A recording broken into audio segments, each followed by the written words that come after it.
I'd like to share with you a story I heard from a friend of mine. I'd never heard the story before, and it was so beautiful and so impactful that I had to retell it for Shabbat. And hopefully you'll tell this to your friends at your Shabbat tables. The story is told of a great rabbi from the last century. His name was the Chafetz Chaim, that's how he was called. His actual name was Rabbi Yisrael Meir Kagan. He was a Kohen and lived in a small town called Radin. And the story is told that he once had to travel by train a long distance, and with some of his students, and while he was on the train, he actually had to move from one carriage to another for some reason, and obviously between the carriages there was open air and open tracks. And as he was going from one carriage to the other, his foot got caught, and his shoe fell off his foot and fell onto the tracks.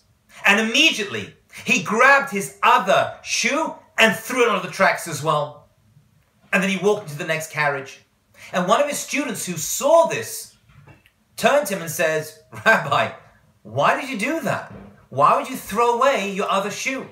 And the Chafetz Chaim gave a beautiful, incredible answer to this question. He said, "I'll tell you why.